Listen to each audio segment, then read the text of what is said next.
On one level, many questions are aimed towards, how can I be free from this and that?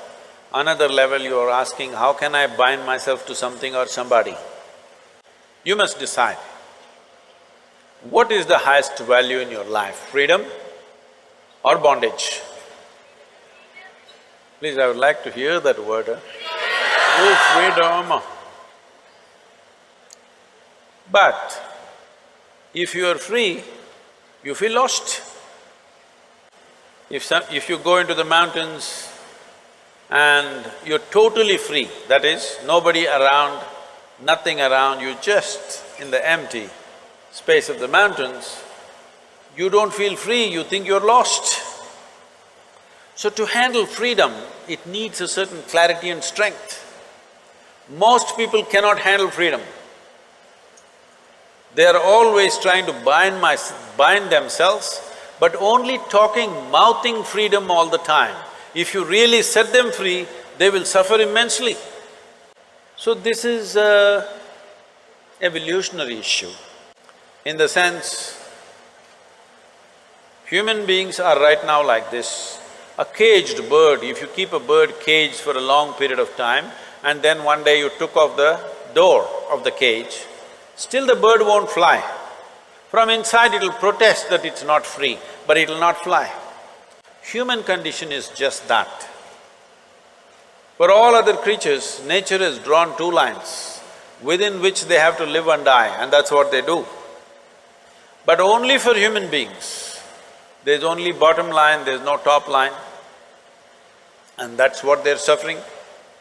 If their life was also fixed like every other creature's life, they wouldn't be stressed, they wouldn't be anxious, they wouldn't be struggling how to handle their own intelligence. And that is what you're seeking unknowingly. You may seek it in the form of relationships, you may seek it in the form of profession, you may seek it in the form of nationality, ethnicity, community, God, heaven, hell. All you're trying to do is draw an artificial line which does not exist. Because freedom needs courage. Freedom needs a certain madness. If you're very sane, you cannot be free because you will go between the two lines of logic. To be free, it takes a lot of strength. That if you… First of all, what needs to happen if you want to be free is,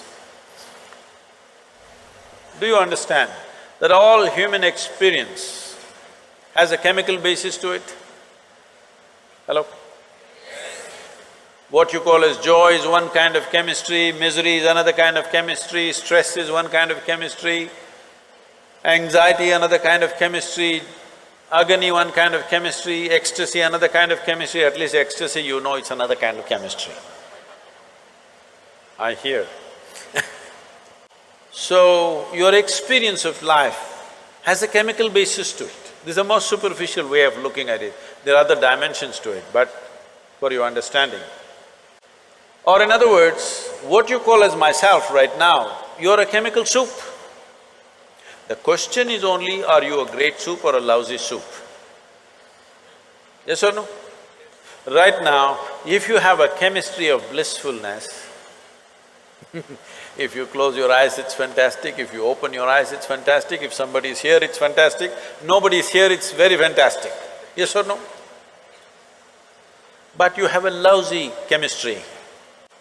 If you look at them, if they smile at you, it's nice, not fantastic. If they look at you like this, suddenly it's a problem. If these people are happening just the way you want, your chemistry is reasonably balanced. If they do something that you don't like, boom, it goes somewhere else.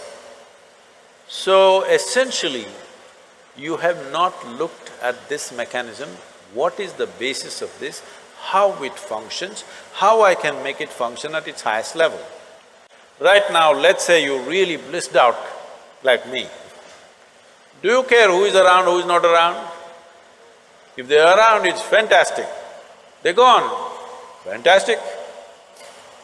Because your experience of life is no more determined by what you have and what you don't have, whether it's people or things or food or this or that, it is not determined by that.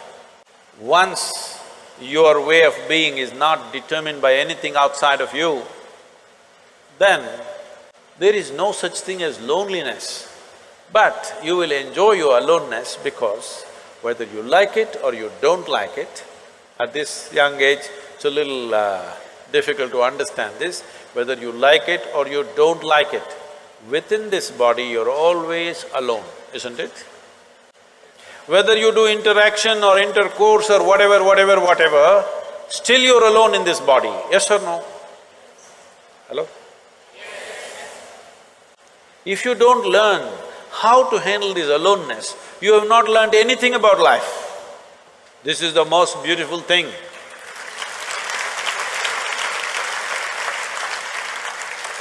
The most beautiful thing about life is, nobody can get here, it's just my space. Yes or no? Isn't this the most beautiful thing? Nobody can invade me. They can capture me, they can torture me, they can do so many things, but they cannot invade me because I have a space which is just my own. Isn't this the most wonderful aspect of your life? Don't suffer that, that is the most beautiful thing. Oh, but you want to pine little romantically and enjoy that, what are those songs, popular songs? Pining for somebody. Without you, I cannot exist. Most of the songs are that way nowadays. Sing one song, no? Older ones, older I'm ones. horrible at singing. Huh? I'm horrible at singing. Just tell me the words, I will sing. I think… Say it on the microphone. हम तेरे बिना रह नहीं सकते, तेरे बिना क्या वजूद मेरा। You saying it to me? Okay, I got it. Sri Ram is a singer. Sri Ram, that song, what is he saying? हम तेरे बिन अब रह नहीं सकते, तेरे बिना क्या वजूद मेरा। See, all the boys must learn songs like this, otherwise you can't floor the girls. But the girls should understand, the guy has a need and he's doing this, it's not really true, but let's enjoy the game right now. Because what we do is just a certain… it's a certain game, life is, because it comes to an end. But the important thing is, how are you within yourself? If you are here in such a way that you are only driven by your needs, you will live a very meager life. But if you can sit here without any need, but you will do whatever is needed, then you will live a magnificent life. It's my wish and my blessing. Every one of you must have a fantastic life. Make it happen for yourself.